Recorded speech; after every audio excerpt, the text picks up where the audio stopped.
keynesiano e vamos fazer um exercício, certo?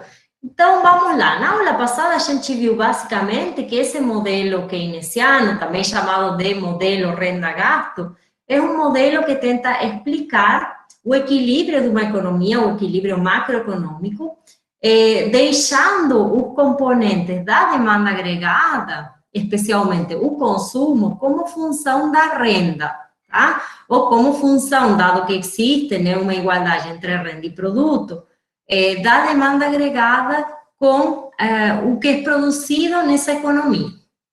Certo? Então, a gente, em equilíbrio, vamos a igualar a renda da economia com a demanda agregada, lembrando que dentro da demanda agregada a gente tem os componentes de consumo, investimento, gasto público, e se estamos considerando a economia aberta, vamos a também ter o resultado do setor externo, basicamente exportações menos importações.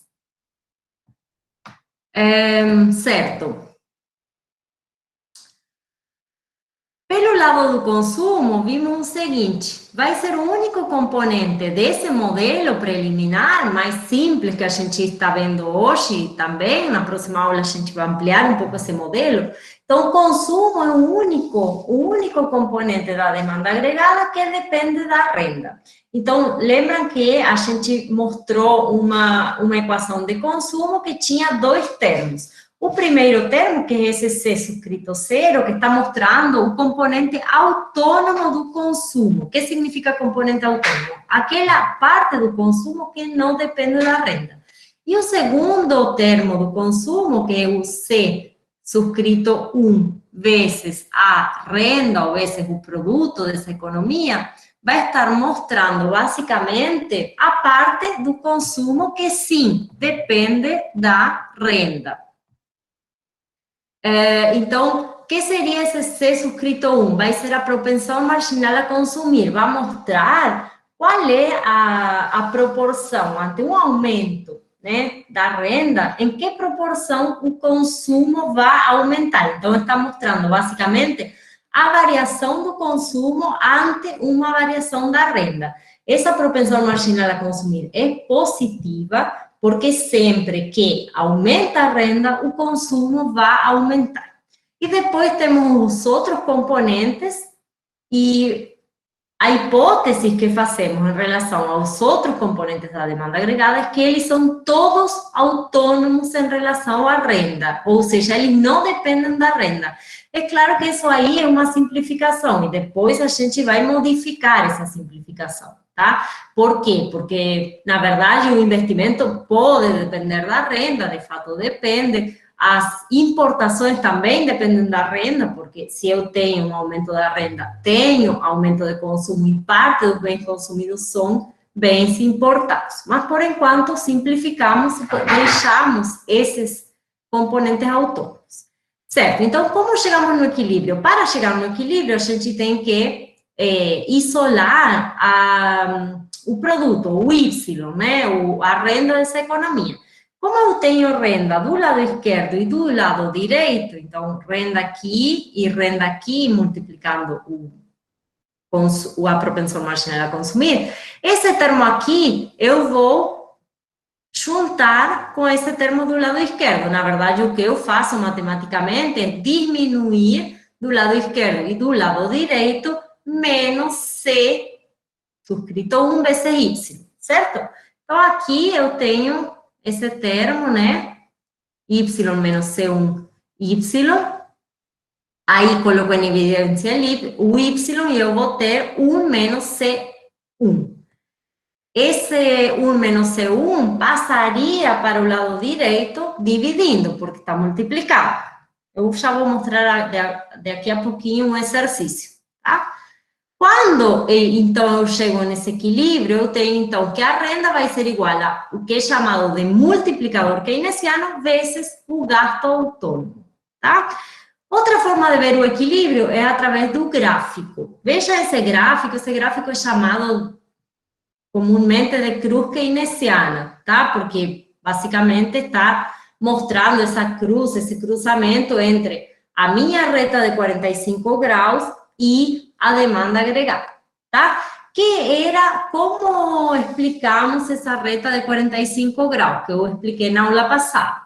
Essa reta de 45 graus tem inclinação igual a 1, que significa basicamente que em qualquer ponto dessa linha, a demanda agregada é igual à renda, ou é igual à oferta agregada ou produto da economia, certo?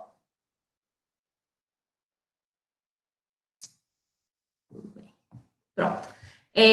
Então, qualquer ponto dessa linha de 45 graus vai significar um ponto que iguala a demanda agregada com a renda, com o Y, que também é o produto dessa economia, pela igualdade entre a ótica do cálculo do produto e a ótica da renda, certo? Então, vejam só, eu tenho essa linha de 45 graus e eu tenho aqui a demanda agregada. Por que a demanda agregada tem inclinação positiva? Ela tem inclinação positiva porque está mostrando que, à medida que a renda aumenta, tá? Estou passando aqui de pontos desde o zero aqui para a direita, no eixo horizontal. À medida que essa renda aumenta, a minha demanda agregada também aumenta. E por que a demanda agregada aumenta se aumenta a renda? Basicamente, nesse modelo simples que a gente está vendo agora, aumenta porque o consumo aumenta. Então, a forma dessa linha reta de demanda agregada, a inclinação, na verdade, dela, é positiva, está relacionada ao consumo que aumenta com a renda, tá?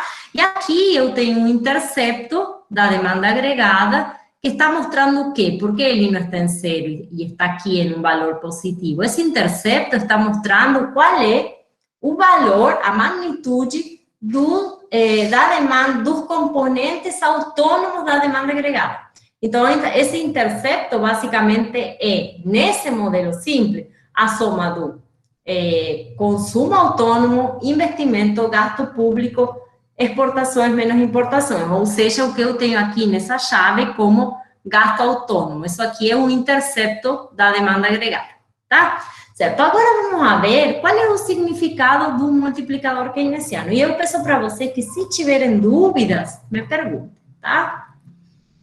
Vamos lá, multiplicador keynesiano. Eu falei o seguinte: o multiplicador keynesiano vai determinar, tá, a renda de equilíbrio dessa economia. Por quê? Porque ele está multiplicando o gasto autônomo. Então, quanto maior seja esse multiplicador, maior vai ser a renda de equilíbrio de uma economia, dada uma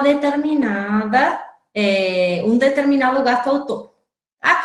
Então, esse multiplicador vai ser determinante da magnitude da renda de equilíbrio de uma economia. Tá? Por outro lado, o multiplicador vai mostrar outra coisa, ou pode mostrar outra coisa. Vamos a supor que eu tenho uma variação de algum dos gastos autônomos da minha economia. Por exemplo, vamos a supor que eu tenho, tá, um aumento do investimento, tá? Como eu vou saber o que vai acontecer com a minha renda de equilíbrio? Na verdade, vejam só, se eu volto aqui à minha equação, tá? Vejam só, vamos a supor que o investimento agora aumenta. Se o investimento aumenta, quanto vai aumentar a renda? A renda vai aumentar pela multiplicação dada pelo multiplicador vezes a variação do investimento. Então, o multiplicador também vai estar mostrando em que medida uma variação autônoma na demanda agregada vai gerar um aumento da renda. Tá? Aqui, matematicamente, eu teria que, por exemplo, o multiplicador do investimento, ou seja, se eu tenho uma variação do investimento, eu sei que a renda vai aumentar. E vai aumentar em que proporção? Na proporção dada pelo multiplicador. Tá? E qual vai ser a magnitude da variação da renda? Simples, eu vou, então, a variação do investimento que está dividindo vai passar a multiplicar do lado direito, e eu sei que a variação da renda vai ser basicamente o multiplicador vezes a variação desse gasto autônomo que agora aumentou, que nesse exemplo é o investimento, certo? Já vamos a ver o exercício daqui a pouco e vai ficar mais claro, vão ficar mais claros todos esses conceitos. Agora, uma explicação do multiplicador. Por quê? Porque eu tenho um efeito final, tá? Ante uma variação de um gasto autônomo, porque eu teria um efeito final maior sobre a renda. Vamos supor o seguinte, tá? Se eu tenho uma propensão marginal a consumir, que é igual a 0,75, ou seja, que significa que a propensão marginal a consumir é 0,75. Que se a renda, tá, aumenta, ou não, se a renda aumenta em uma unidade monetária, o consumo vai aumentar em 0,75 centavos. Tá? Essa seria a propensão marginal a consumir. Se eu tenho essa propensão marginal a consumir, qual vai ser o meu multiplicador? Meu multiplicador vai ser 1 dividido 1 menos 0,75. 1 menos 0,75 igual a 0,25 e 1 dividido 0,25 é 4. Consequentemente, meu multiplicador vai ser igual a 4. Então, vamos supor que eu tenho uma variação do componente autônomo investimento. Tá? Vamos supor que o investimento aumente em 100 unidades monetárias, ou 100 reais. Certo? Então, em um certo setor, por exemplo, no setor de bens de capital, a renda desse setor aumenta em 100 reais. Por quê? Porque eu teve um aumento autônomo do investimento. Esse investimento é, por exemplo, para comprar máquinas no setor de bens de capital. Tá? O que acontece no setor de bens de capital? Os trabalhadores desse setor e os donos dessa empresa vão receber uma maior renda. Por exemplo, a empresa pode estar contratando mais trabalhadores ou aumentando os lucros dos donos do capital ante essa nova ou esse aumento autônomo do investimento. Tá? Então, quando aumentam as rendas dos trabalhadores e dos donos do capital, eu vou ter um aumento do consumo. Por quê? Porque a gente sabe que quando a renda aumenta, o consumo aumenta.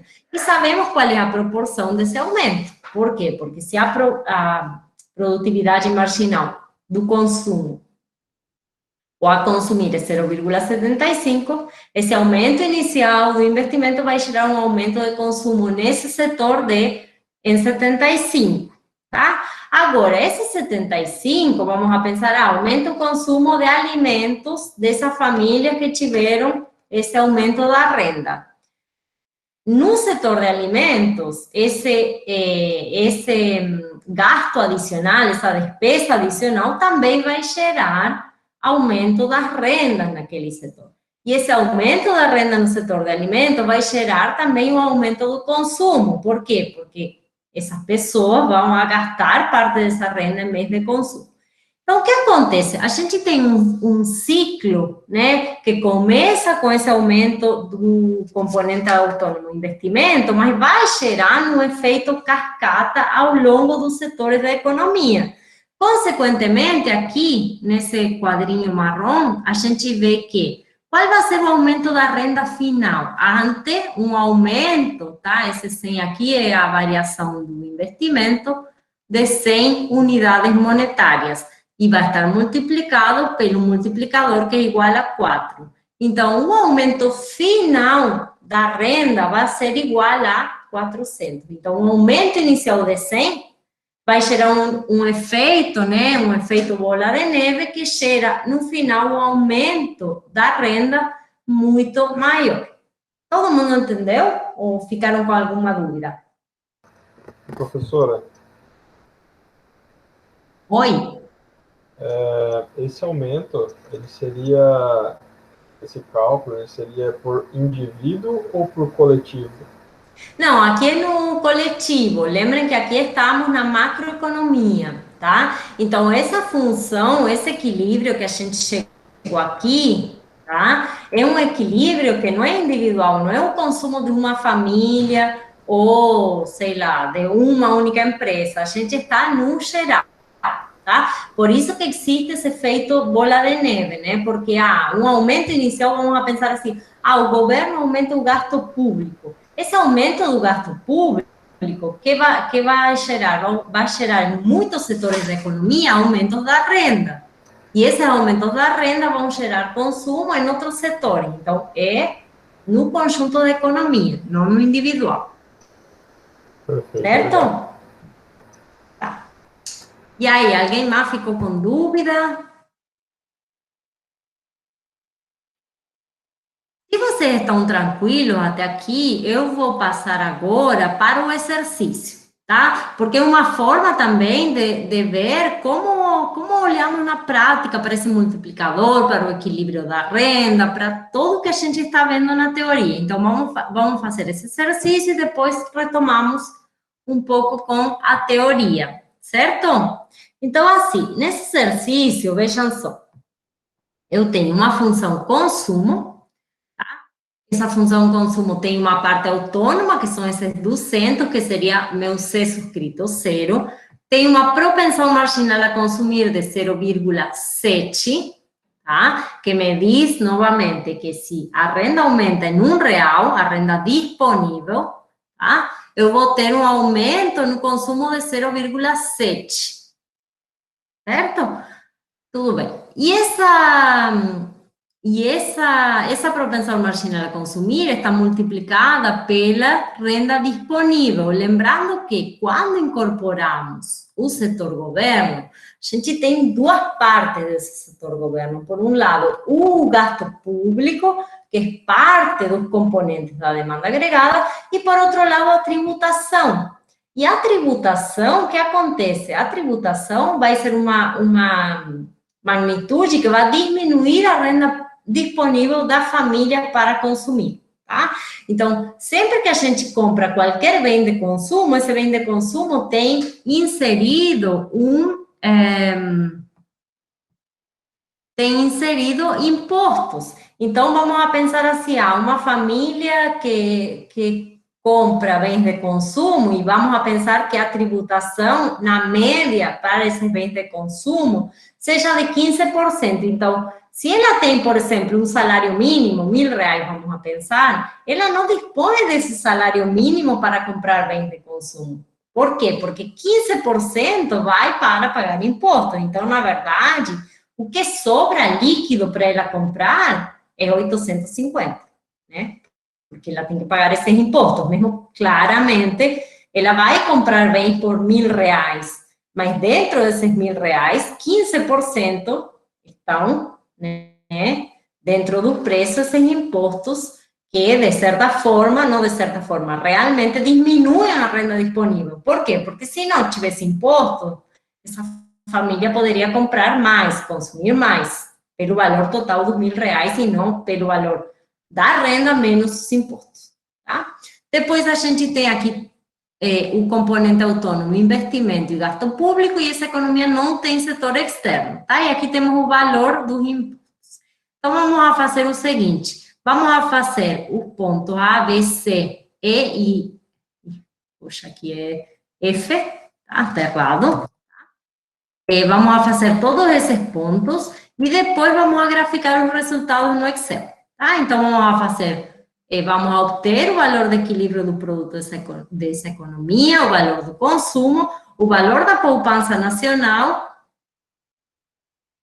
vamos a fazer um aumento do gasto público, aqui é menor porque eu já tenho feito menor, e vamos a obter o valor da demanda agregada quando o nível de produção é 3.000, tá? Porque lembram que a gente viu que não necessariamente, vamos a voltar para esse gráfico aqui, esse equilíbrio entre a renda e a demanda agregada, que esse pontinho é aqui, não necessariamente é um equilíbrio de pleno emprego. Vejam que aqui eu estou em um nível que é menor a essa linha aqui, chamada de Y de pleno emprego, o produto de pleno emprego, tá? Então, o equilíbrio keynesiano se caracteriza por ser um equilíbrio que pode estar indicando desemprego. Então, aqui no exercício, eu coloquei o seguinte, vamos a ver qual seria o valor da demanda agregada quando o nível de produção é de 3.000. A gente pode pensar assim, esses 3.000 podem estar indicando um nível de renda de pleno emprego. Para chegar nesse nível, qual deveria ser a demanda agregada?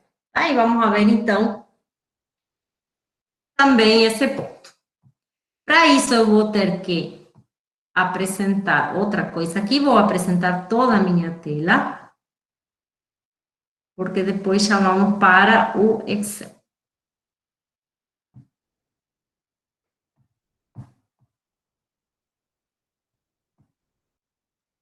Tá, eu quero aqui aqui. Certo. Então, vamos fazer com calma o exercício. O que eu vou pedir é o seguinte, se vocês ficam com dúvida, vocês me param, porque assim, você tem que fazer a relação agora entre o que a gente viu da teoria até agora e como fazemos na prática. Porque se você ficar com dúvida, eu posso parar e explicar melhor. Exercício, modelo. Dá para ver essa curva? Está muito clarinha. Keynesiano. Eu não estou vendo o que vocês escrevem, então se vocês não conseguem ver, me falem, tá? Tá bom. Certo, então vamos lá. Exercício modelo keynesiano. Primeira parte, o que a gente está procurando no ponto A? Estamos procurando um equilíbrio. Esse equilíbrio, tá? Teoricamente, como vimos, vai ser um ponto em que a demanda agregada é igual à renda, tá? Então vamos lá. A renda é o que a gente quer determinar. Isso daqui é a minha variável dependente, o que eu estou procurando, tá? Certo. E essa variável dependente, que é o nível de produto, o nível de renda da economia, sabemos que vai ser igual à demanda agregada, consumo mais investimento, mais gasto público. Eu sei o seguinte, eu sei que o consumo dessa economia vai ser o quê? Vai ser o consumo autônomo, 200, mais propensão marginal a consumir, 0,7, vezes a renda disponível, mais 120 do investimento, mais 300 do gasto público, tá? Vamos lá. Quem é a minha renda disponível? A renda disponível, eu sei que é Y, renda, menos os impostos. Eu sei que o valor dos impostos dessa economia são iguais a 150, tá? Mais 120, investimento mais 300. Certo, então agora eu posso fazer o quê? Eu posso somar os valores autônomos aí, consumo autônomo, investimento mais gasto público, dá 620. E eu posso fazer o quê? Eu devo, na verdade, sou obrigada a distribuir, né, esse número que é a propensão marginal a consumir, vezes o que eu tenho dentro dos parênteses. Então, eu vou ter 620 mais, multiplico 0,7 vezes Y, menos 0,7 vezes 150, que dá 105. Vejam só, eu sei que o meu equilíbrio vai determinar o nível de renda. Eu não posso determinar a renda se eu tenho renda aqui e renda aqui. Eu preciso juntar esses componentes. Então, eu vou fazer o quê? Esse 0,7 vezes renda, que é a propensão marginal a consumir vezes a renda, vai ter que vir para aqui, tá? Como ele está somando, quando passa para a esquerda, vai passar diminuindo. Na verdade, ele não passa para a esquerda. Eu diminuo na equação dos dois lados o 0,7 vezes Y, tá? Então, eu vou ter o quê? Y menos 0,7 vezes Y vai ser igual a quê? A 620 menos 105, que vai ser 515. Agora, o próximo passo é fazer o quê? Eu vou colocar em evidência o Y, tá? Então, se eu coloco em evidência o Y, vou ter dentro do parêntese o quê? 1, tá? Aqui eu tenho 1 multiplicando o Y, né? Ou seja, eu não tenho, mas eu sei que está aí. Então, é 1 menos, o Y aqui está multiplicado por 0,7. 0,7. Igual a 515. Ou como essa parte já se parece mais com o que vai acabar sendo o multiplicador keynesiano. Vejam que 1 menos 0,7 está multiplicando o Y. Se eu quero passar esse 1,7 para o lado direito, se aqui está multiplicando, passa para o lado direito como? Dividindo, tá? Então, eu sei que o Y, e eu quero isolar o Y, quero deixar em evidência o Y, porque me interessa saber qual é o nível da renda. Lembrando, aqui eu coloquei, a renda é a minha variável dependente, tá? Então, esse Y vai ser igual a 1 dividido 1 menos 0,7, igual a, desculpem, vezes, igual, vezes 515. Qual é o valor do multiplicador? Y vai ser igual a 1 dividido 0,3, né? Porque 1 menos 0,7 vai dar 0,3. 1 dividido 0,3 vai dar 3,33 aproximadamente, né? Então, o Y vai ser 3,33 vezes 515. A renda de equilíbrio dessa economia vai ser 1.716,7. Então, essa é o produto, ou, se vocês querem chamar de renda, renda de equilíbrio. E isso daqui é o valor do multiplicador. Como podemos interpretar esse multiplicador keynesiano? Então, podemos dizer que o meu componente autônomo se multiplica por 3,33 para gerar a renda de equilíbrio da economia. Ou, se eu tenho um aumento autônomo de qualquer componente do gasto, a minha renda final vai se multiplicar por 3,33, ou a variação da renda, tá? Então, por enquanto, temos a primeira parte, produto ou renda de equilíbrio. A minha pergunta é, todo mundo entendeu até aqui? Tem que falar no microfone, aquele que tem. Sim, quem é que falou? Dani. Quem? Até aqui sim, professor. A Dani. Bom. Ah, Dani, ok, Dani. Tá bom. Certo. Lembrando, gente, vocês têm que me perguntar quando não entendem alguma coisa, tá? Porque se vocês não perguntam, eu penso que está tudo bem. Estão entendendo? Bom, vamos lá. Vou apagar essa tela, porque eu não consegui ainda aprender e não vou aprender agora, né? Para como fazer para ir descendo da minha telinha. Não sei. Mas tudo bem, não vamos fazer agora. Ai, vou fazer bagunça aqui. Beleza? Então, vamos a fazer a segunda parte. Vamos trocar de cor, já que podemos trocar, né?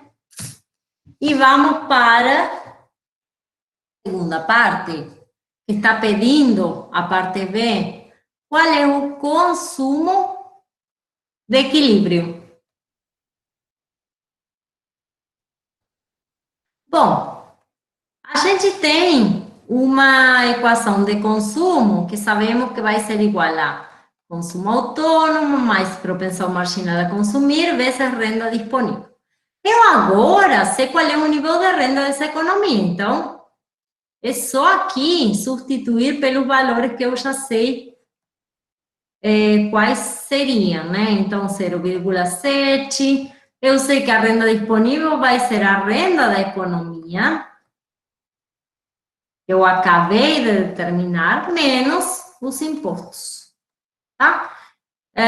Então, isso daqui vai dar igual a 200 mais 1.201,67 menos 105. Então, o consumo de equilíbrio, ou seja, o consumo que equilibra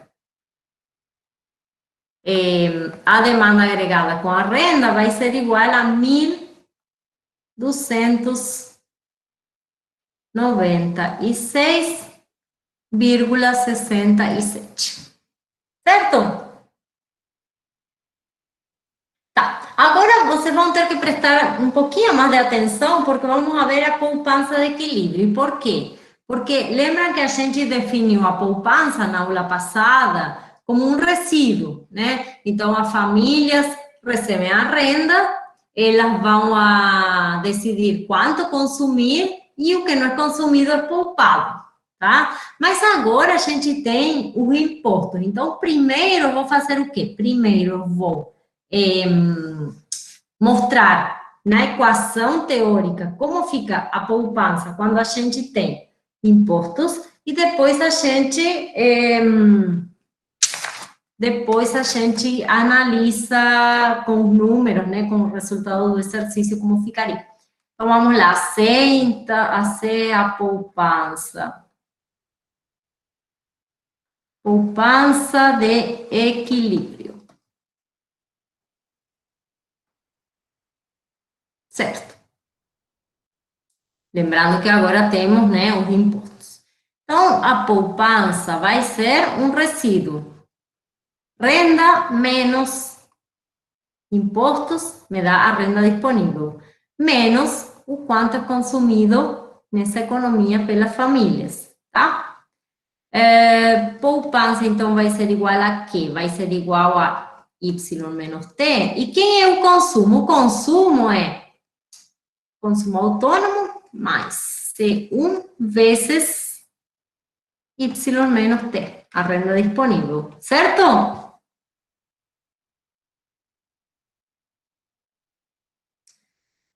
Certo, então, poupança vai ser, de novo, Y menos T, menos o consumo autônomo, mais propensão marginal a consumir, vezes Y menos T. Eu estou querendo deixar dois termos aqui, vejam, eu tenho dois termos aqui que estão multiplicando o Y menos T, a renda disponível, tá? Então, agora, mais parecido com o que a gente viu na aula passada, a poupança vai ser igual a menos o consumo autônomo, mais Y menos T. Ó, Y menos T está multiplicando aqui a propensão marginal a consumir, e aqui o 1, né? Então, Y menos T vezes 1 menos... porque aqui eu errei, né? Vocês não estão prestando muita atenção, não. Porque ó, aqui é um menos.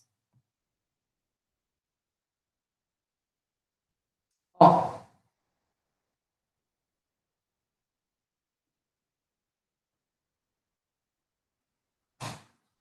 Vejam só. Porque um menos... Ai, deixa eu a borracha aqui, meu Deus. Não. Ai. Por que um menos? Porque, ó, aqui é menos consumo autônomo, tá? Eu coloquei aqui certinho. Menos, tem um menos aqui na frente, propensão marginal a consumir, vezes Y menos T, tá? Então, menos consumo autônomo, mais Y menos T, deixo positivo porque aqui tem um positivo, e está multiplicando o que aí? 1 que vem daqui, desse primeiro termo, menos propensão marginal a consumir. Eu tinha falado na aula passada que isso aqui é chamado de propensão marginal a poupar. A propensão marginal a poupar é um resíduo entre quê? Entre 1 e a propensão marginal a consumir. Professora, Oi? da onde que veio o 1 ali? Então, veja só aqui, tem um termo aqui que está multiplicando 1, né? Eu estou colocando dois termos da renda disponível, Y menos T, tá? Então, eu coloco em evidência esse Y menos T, mas eu tenho dois termos multiplicando Y menos T. Um que vai ser só o Y menos T e outro que está multiplicando a propensão marginal a consumir. Veja que para passar daqui para aqui, tá? Eu vou multiplicar isso daqui por isso daqui e isso daqui pela propensão marginal a consumir. E voltaria a ter esses dois termos na minha equação, tá? Então, por isso que tem um. Tá bom. Certo, então veja, eu fiquei com a minha equação de poupança, que tem a despoupança, ou consumo autônomo no negativo, mais a renda disponível vezes a propensão marginal a poupar. Lembrando que a poupança, quando a renda aumenta, aumenta, mas aumenta em uma proporção menor, dada pela propensão marginal a poupar, tá?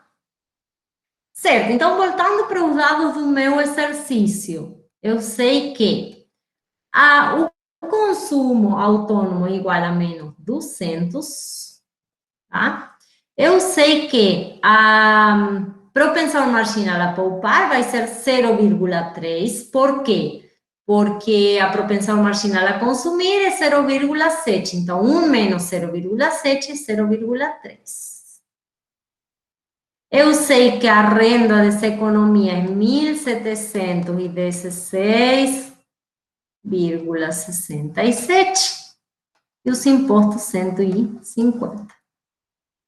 Então, isso daqui vai ser igual a menos 200 mais 515 menos 45.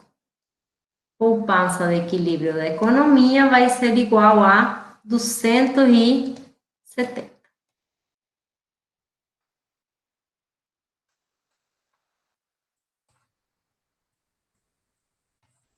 Poupança de equilíbrio. Certo? Tudo bem até aqui? Sim. Professor, eu sei que não faz muita diferença, mas ali no 67 é 0,7. É verdade. Era, na verdade, acho que era 0,67, eu arredondei para 0,7, aí eu vou mudando, né? Mas tudo bem, não faz diferença. Podem colocar 0,7 mesmo, tá? Mas tá certo, tem razão. Se arredonda uma vez, tem que arredondar sempre. Certo, então vamos para o último. Antes de ir para o gráfico, tá? Vamos para o último. Que vai ser, então, o que acontece se... O que acontece se... eu tenho que fazer o aumento do gasto público, né? Primeiro. Vamos lá, vamos fazer, então, primeiro o aumento do gasto público. Então, tem uma forma muito fácil de fazer, que é a seguinte, tudo bem, então eu falei assim, se aumenta, se eu tenho uma variação do gasto público, que é positiva, que é igual a 100, tá? Ou podemos colocar a variação de gasto público é igual a 100. O que acontece, a minha pergunta é, o que acontece com a renda? Então, eu sei por definição que a variação da renda vai ser o quê? Vai ser igual a 1 dividido 1 menos propensão marginal a consumir, vezes a variação do gasto autônomo. Neste caso, a variação do gasto público. Todo isso daqui, se eu coloco dessa forma assim, isso daqui é chamado de multiplicador do gasto público. É um multiplicador keynesiano, mas está se referindo aqui ao gasto público, ou seja, se aumenta o gasto público, aumenta a renda. Vai aumentar em que proporção? Na proporção dada pela multiplicação entre o multiplicador e a variação do gasto público. Certo? Qual vai ser a variação da renda? A variação da renda nessa economia. Variação da renda vai ser, qual era o valor do multiplicador? 3,33. Qual é a variação do gasto público? 100. Então, a renda vai aumentar, vai variar entre 133, tá? Qual vai ser a nova renda? Nova renda de equilíbrio vai ser igual a renda anterior, que era 1.716,7, mais aquele 333. Todo mundo concorda ou não? E aí, gente? Sim. Tá, me digam qual é o valor. Ai, não sei como sair daqui agora, meu Deus. Não, ai. Gente, eu estou com um problema aqui que eu não sei como sair desse quadrinho agora. Dá um Alt Tab. E agora, qual será o... Não sei onde tem aqui o tab. Em cima do Caps Lock. São 2 setinhas, né, Felipe? Isso. Poxa, Depende. 2 setinhas que tem no teclado. No canto Poxa. Do superior. lado do que, professora? Do lado do quê? Do lado do quê? Canto esquerdo. Lado esquerdo. Embaixo do... Se não der, Não sei o aperte que eu Windows. fiz aqui, mas eu não estou achando como... Professor, aperta Sim. Windows, o botão do Windows e D, que ele vai voltar para a área de trabalho. O computador. Muito bem, obrigada. Me salvou Aula de aqui. informática top, né? Vou ter que abrir de novo. Não quero salvar nada. Vou ter que abrir de novo porque estava com uma configuração bem estranha o meu. Tá. Não sei por que ficou assim agora que eu não posso sair. Tá, só me deixem, eu vou ter que compartilhar.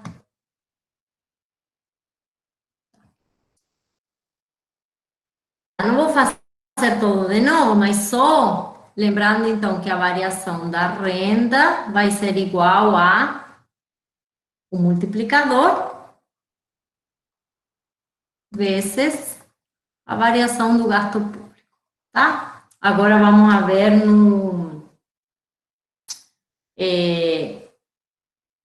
dava alguma coisa parecida com...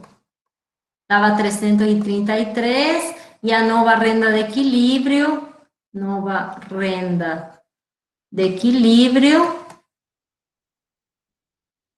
dava alguma coisa parecida com 2050, né? Alguém pode fazer aí?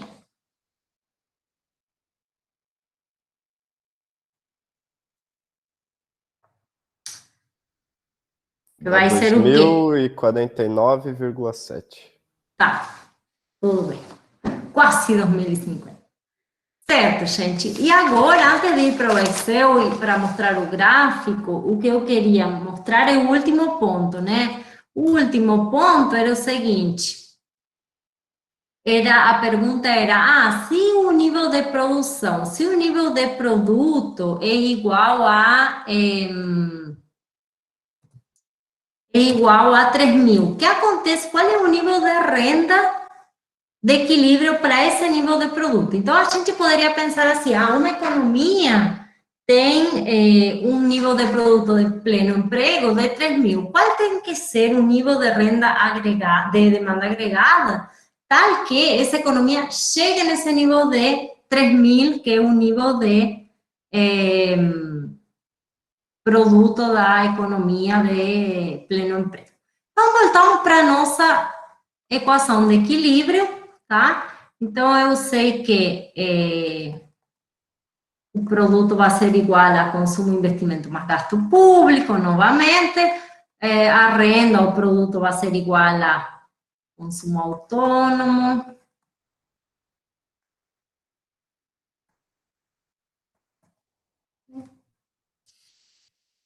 Então, aí a renda vai ser igual aos valores que eu já tinha de consumo, mas agora eu sei que o nível de produção dessa economia, para o qual eu quero saber qual é a demanda agregada, ou o produto de equilíbrio, é 3.000.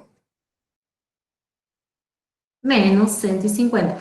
Vejam só, eu estou supondo aqui que os impostos não mudaram com o nível de renda. Na próxima aula, a gente vai ver que a tributação, na verdade, em lugar de ser um montante fixo, é uma proporção, uma taxa sobre o nível de renda, tá? Mas, por enquanto, para simplificar, deixamos ela como esse monto fixo que é endógeno, né? Exógeno, desculpa. Mais o investimento, mais o gasto público, tá? Então, se eu faço a conta aí de quanto dá a minha renda, essa renda vai dar 2.650. Então, essa renda de equilíbrio está indicando o quê? Que ela vai ser 2.650 quando a produção, por hipótese que da pergunta, né, do exercício, quando a produção é 3.000. Certo? E aí, tudo bem até aqui? Peraí, prof, deixa eu bater uma foto. Opa! Tá bom, vai lá. Valeu. Bom, Fechou? legal, então. E aí é bom vocês... compartilhando a tela. Então, agora você vem aqui, né? Essa planilha ou não? Todo mundo está vendo? Sim. Tudo bem, eu vou...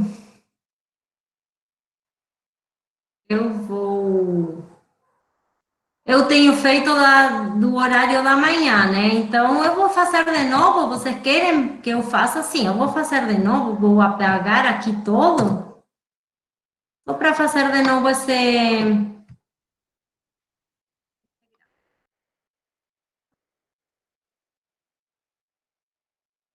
Tudo bem, então veja aqui, nessa planilha eu tenho basicamente todas as informações, quem é o consumo autônomo, investimento, gasto público, impostos autônomos, propensão marginal a consumir, e depois qual é a mudança no gasto público, tá? Então eu vou ter, basicamente, eu vou querer ver dois equilíbrios. Aqui eu calculei a demanda autônoma, tá? Que é a soma, então, desses componentes autônomos, e qual é o nível de demanda autônoma quando o gasto público aumenta em 100 unidades, tá? Que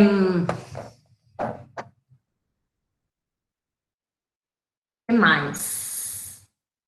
Tá, aqui a renda de equilíbrio, eu prometi o vídeo para fazer para vocês e vou fazer, porque o que eu quero mostrar, que não está aqui na planilha, é como resolver com a função solver aquela parte F, né? Quando a renda é igual quando a produção é igual a 3.000, o que acontece com a demanda agregada, tá? Mas, por enquanto, não precisamos isso. Por quê? Porque, se eu sei qual é o tamanho do multiplicador, vejam que o tamanho do multiplicador é 1 dividido 1 menos a propensão marginal a consumir, tá? Então, é só pegar aqui para determinar a renda de equilíbrio dessa economia, a demanda autônoma ou o gasto autônomo vezes o meu multiplicador. E eu vou ter, então, aqui os dois valores, né? Antes da mudança do gasto público e depois. Mas isso aí não queria mostrar, porque já mostrei como calcular, mas sim como fazer um gráfico bonitinho no Excel desse equilíbrio, né? Porque, sei lá, não é que vão usar muito na vida de vocês, mas sempre vão aprender uma coisa nova. Certo, então vamos lá, reta de 45 graus. Para montar a minha cruz keynesiana, eu preciso ter uma reta de 45 graus, tá? A reta de 45 graus está me mostrando que quando a renda assume um certo valor, a demanda agregada também assume esse valor, tá? Inclinação igual a 1. Então, podemos colocar primeiro um zero. Então, quando a renda ou produto é zero, a demanda agregada vai ser zero. E pelo valor que eu tenho aqui de renda final, né, depois do aumento, vamos colocar um valor de 2.500. Então, quando uma é 2.500, a outra também é. Tudo bem. Vamos a desenhar, então, duas demandas agregadas. Uma que é antes da mudança do gasto público, o equilíbrio inicial, e outra depois de que mudou, né, esse equilíbrio. Certo? Então, vamos lá. Quando eu tenho que a renda é igual a zero, o que vai acontecer com a demanda agregada? A demanda agregada vai existir e ela vai ser igual a minha demanda autônoma, certo? Então, no primeiro caso, vai ser o E3. Agora, quando a renda é igual ao equilíbrio, né? Então, é o B9, tá? E aqui, esse B9. Quando, então, a renda é igual ao equilíbrio, o que vai acontecer com a demanda agregada? A demanda agregada é igual, as duas são iguais em equilíbrio, tá? E a mesma coisa podemos fazer para a demanda agregada 2, quando é zero é igual a demanda autônoma, tá? Então, igual a E4. E quando ela é igual ao equilíbrio, V10, fixamos o valor, ela vai ser igual, essa renda vai ser igual à demanda agregada, certo? Então, ó, eu tenho já aqui a reta de 45 graus, uma demanda agregada antes que vai definir o primeiro equilíbrio e a que vai definir o segundo depois o aumento do gasto público, certo? Vamos a inserir, então, como gráfico dispersão de linha reta. Porque eu marquei aqui. Oi? Ali na reta de 45 graus, não era para ser 2050? Não, porque na verdade, se vai ser, eu quero que passe, né? Vocês vão ver. Se eu coloco 2050, o que vai acontecer?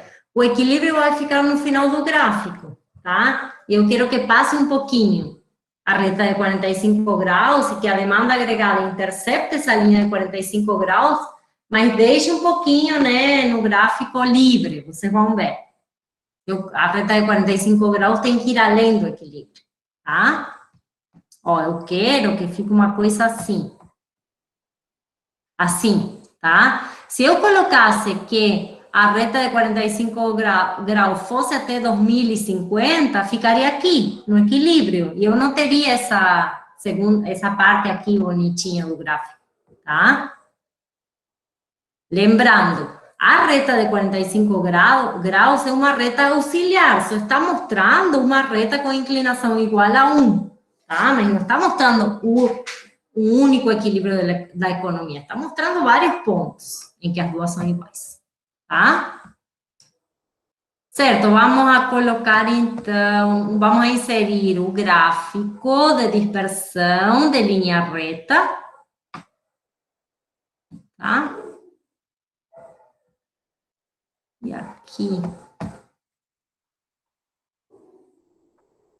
Vamos a seleccionar dados, então primeiro vamos adicionar primeiro a reta de 45 graus, então o nome da série vai ser reta de 45 graus, tá?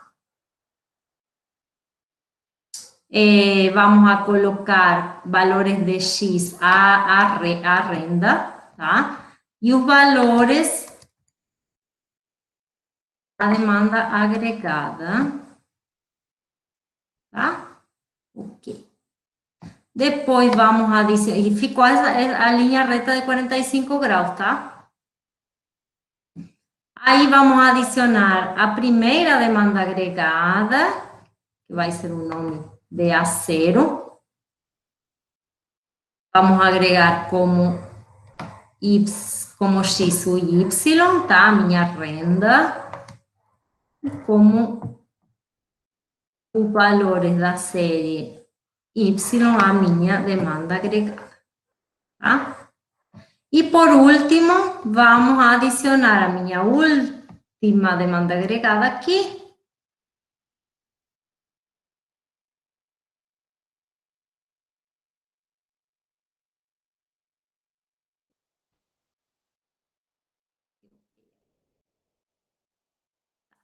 Bem feio por enquanto. Então, ó, aqui estão os dois pontos de equilíbrio, tá, Dani? Era a Dani que perguntou? Sim. Tá. Primeira coisa para ficar mais bonitinho, vou tirar aqui vou ampliar o gráfico. Primeira coisa, vou modificar os eixos aqui. Vou diminuir um pouquinho. Máximo, a gente falou 2.500. Eu gosto que fique mais 200 aqui. A mesma coisa com... Ai, por que me colocou? Não. Aqui errei alguma coisa.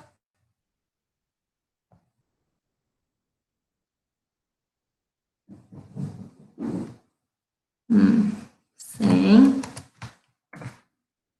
Bem, vamos deixar até 2.400, porque senão coloca aqui. Agora sim. E aqui vamos fazer a mesma coisa com outro eixo. 2.400, principal 200.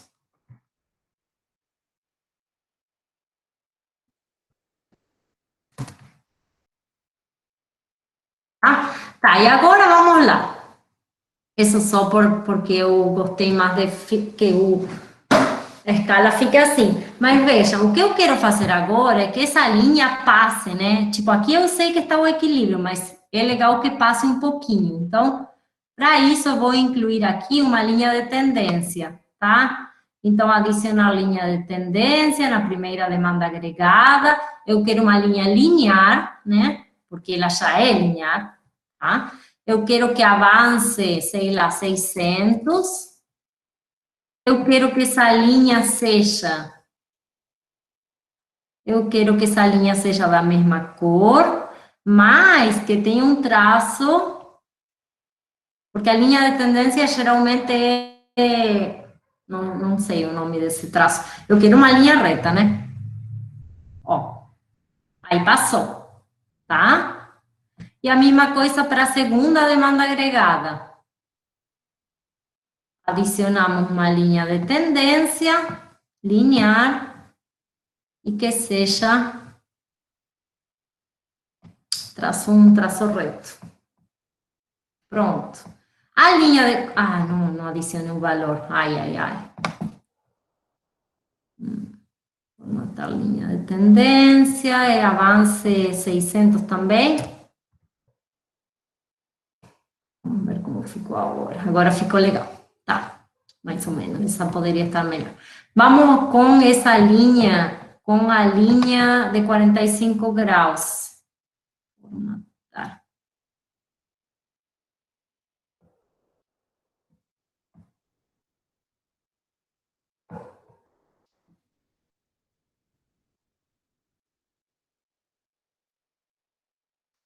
Eu quero que seja preta. E eu quero que essa sim tenha um traço diferente. Assim.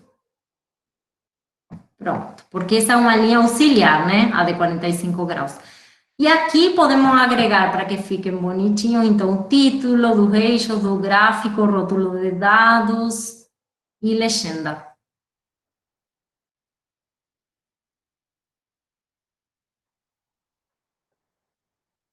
Vamos lá. Aqui eu vou tirar, então, essas duas linhares que a gente não precisa. Com isso, vamos a formatar a legenda, porque eu não gosto que fique aí, gosto inferior. Tá, e aqui podemos colocar, então, o título do gráfico, modelo, não, equilíbrio, não, keynesiana, que eu gosto, keynesiana. O eixo aqui vai ser o eixo da demanda agregada. O eixo aqui vai ser o eixo da renda, o produto. E é isso, né, gente? Os valores de equilíbrio estão aqui, podemos deixar aqui mais para baixo, para que e esse aqui mais aqui. E não, o 615 fica aqui. E o 515, que é o intercepto. Ai. Vamos baixar um pouquinho aqui. E é isso, né? Tudo bem? Sim. Bom. Então, se está tudo bem, vamos a voltar para nossa apresentação, tá? Para terminar a nossa parte mais teórica. Certo, então eu falei assim para vocês, no exercício a gente tinha, que acontece se o nível de produto é 3.000. Então, vamos a ver esse gráfico aqui para mostrar como se deslocaria a demanda agregada para atingir, por exemplo, um ponto de equilíbrio de pleno emprego. Então, vamos pensar assim, o equilíbrio está aqui no ponto E, no primeiro ponto, tá? Nesse ponto, como a gente viu, eu posso ter desemprego e vamos pensar o seguinte, a economia tem uma capacidade de produção que está nesse ponto aqui, na linha laranja, que está mostrando qual é o nível de pleno emprego dessa economia, tá? Então, por exemplo, o governo pode fazer para atingir esse ponto, tá?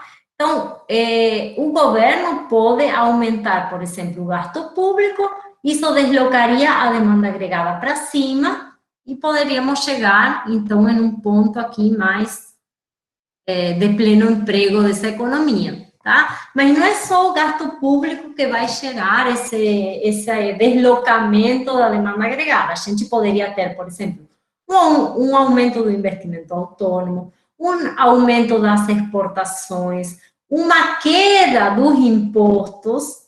Lembrando que, se os impostos caem, a gente vai ter um aumento da renda disponível e, consequentemente, um aumento do consumo.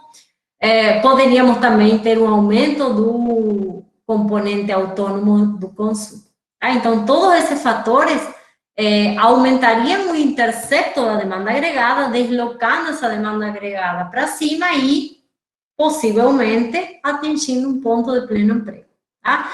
Agora, tem outros fatores que vão fazer com que a demanda agregada se desloque para baixo, no sentido inverso. Então, por exemplo, se a gente tem uma queda do consumo, como aconteceu agora na pandemia, se temos queda do gasto público, se temos aumento dos impostos que diminuem a renda disponível, ou se temos um aumento das importações ou uma queda das exportações, todos esses fatores deslocariam a demanda agregada para baixo. Na verdade, teríamos um efeito contrário. Em lugar de aumentar a renda de equilíbrio, teríamos uma queda da renda de equilíbrio.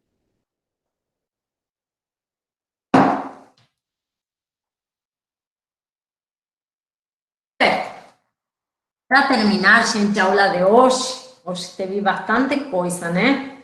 Então, para terminar a aula de hoje, vamos a ver, não é para terminar, temos ainda um teminha, né? Mas vamos a ver como chamamos, então, esses pontos de equilíbrio no modelo keynesiano, que não necessariamente atingem a renda de pleno emprego. Tá? Então, se a gente está em uma economia que tem o equilíbrio aqui, nesse ponto de Y asterisco, tá? Essa economia está em equilíbrio. Opa, fui para frente. Essa economia está em equilíbrio, porém, esse equilíbrio é um equilíbrio com desemprego, ou equilíbrio em subemprego. Por quê?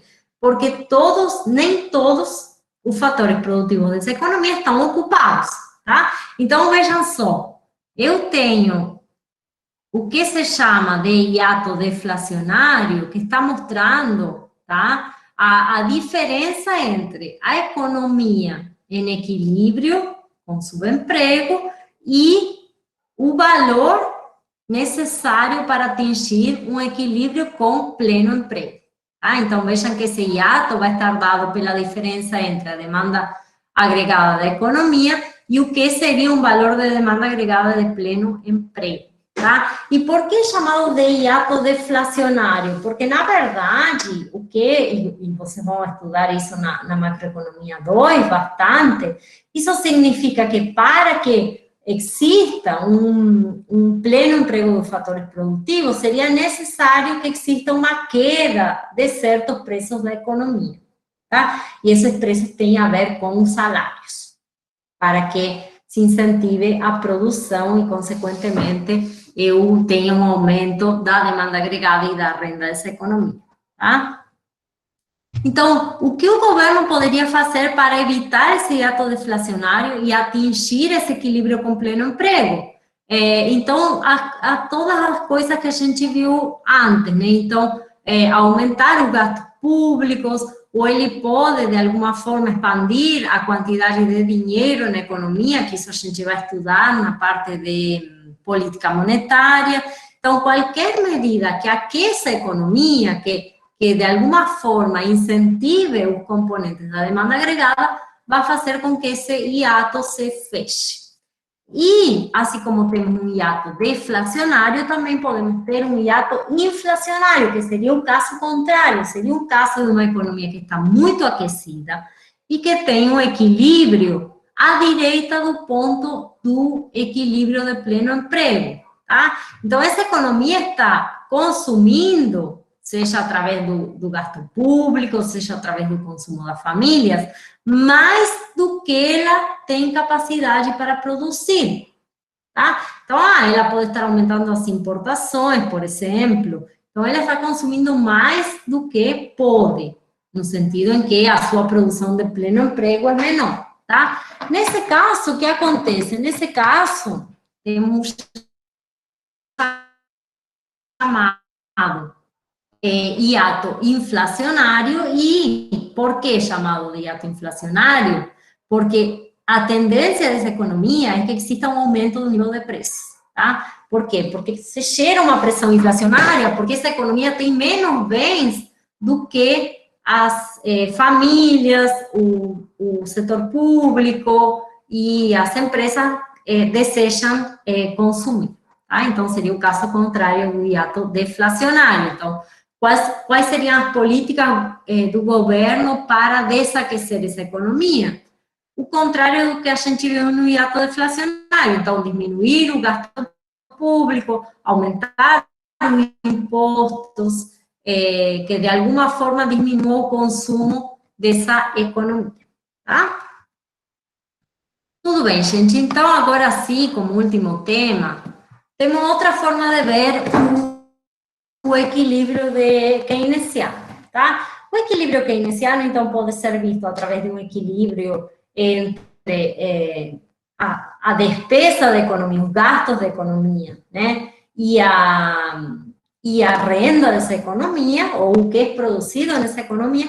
E outra forma de ver é pelo chamado equilíbrio entre vazamentos e injeções da economia. O que seriam vazamentos e injeções?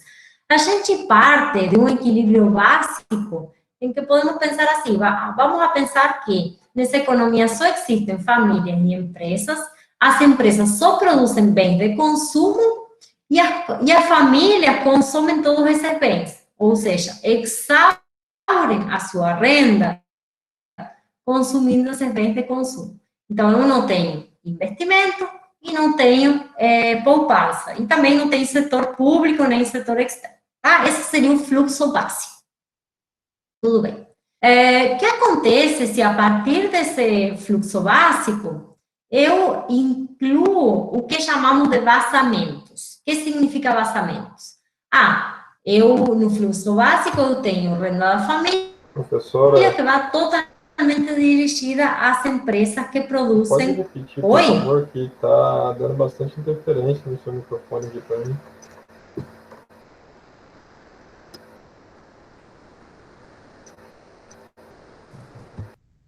Não estou escutando. Tá travando, professora. Tem como repetir, por favor?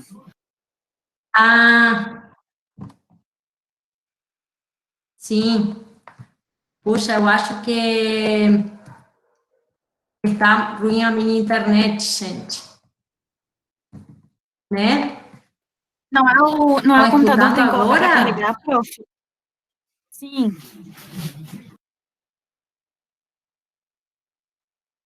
Agora está melhor? Porque eu não estou escutando nada de vocês.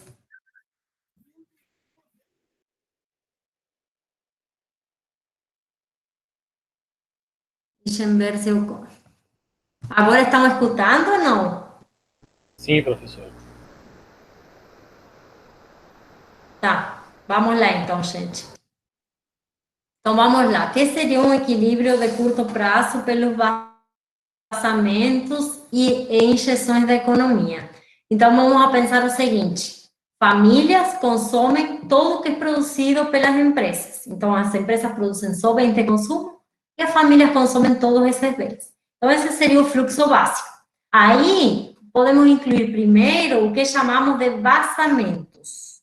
Então, se consideramos esse fluxo básico, o vazamento é qualquer recurso que é tirado desse fluxo básico, tá? Então, o que tiraria esse fluxo básico? Por exemplo, a família, em lugar de consumir toda a sua renda nos bens de consumo, poupa numa parte. Esse seria um vazamento do fluxo básico.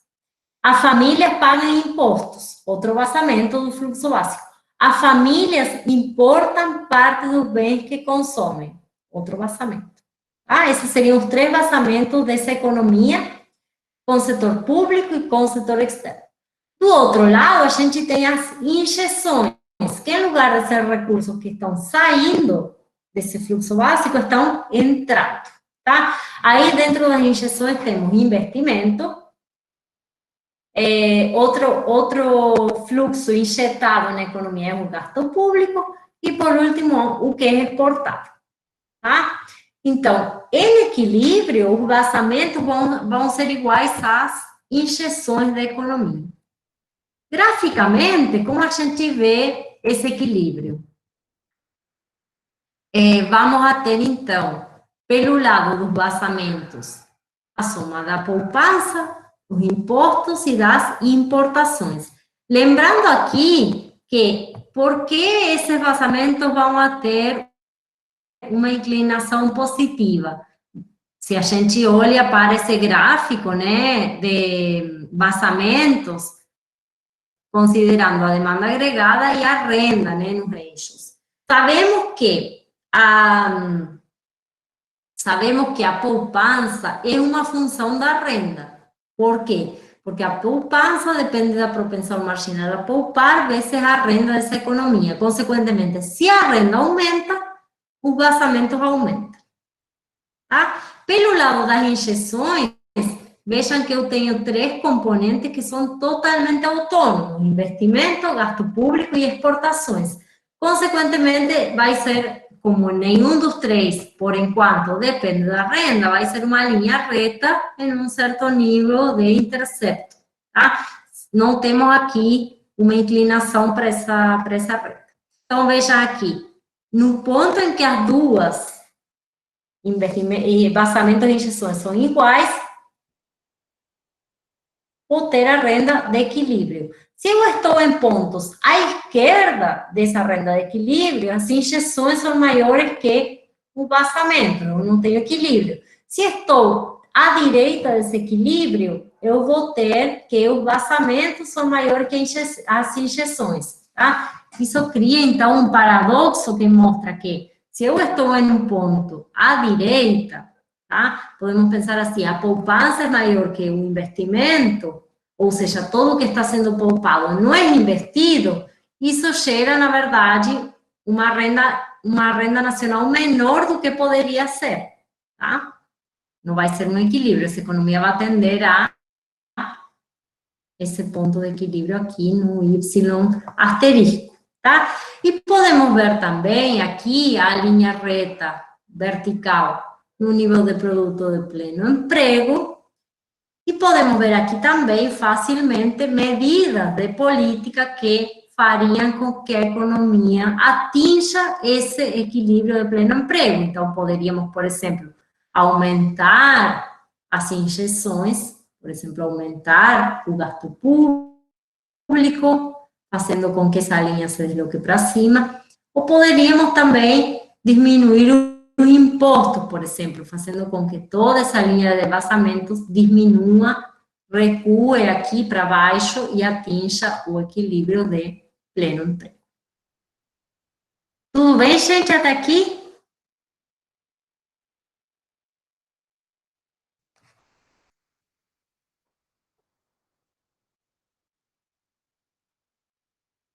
Estão aí, gente? Sim. Sim, prof, tudo certo. Tá. Não caiu, né, gente? Porque eu estou escutando vocês. Então, a poupança, Davi, aqui se refere só à poupança das famílias, tá? A gente viu que a poupança do governo seria o quê? A diferença entre o gasto público e a tributação, tá? Mas esse, que é a poupança que eu estou mostrando aí, é só a poupança das famílias, tá?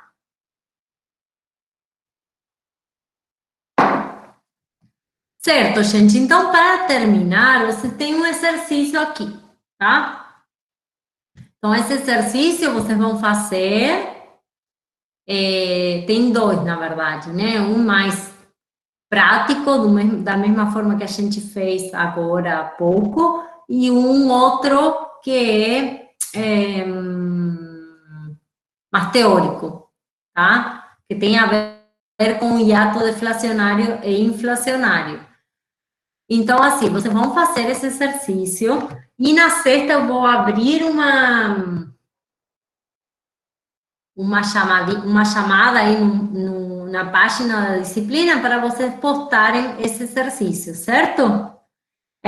Se tem dúvidas, me escrevem e a gente faz, tá? Novamente juntos. E aí, gente? Para a sexta, Davi, sim. No horário da aula, vocês podem fazer esse exercício. Prof, eu Gente, tinha tem poucas pessoas hoje.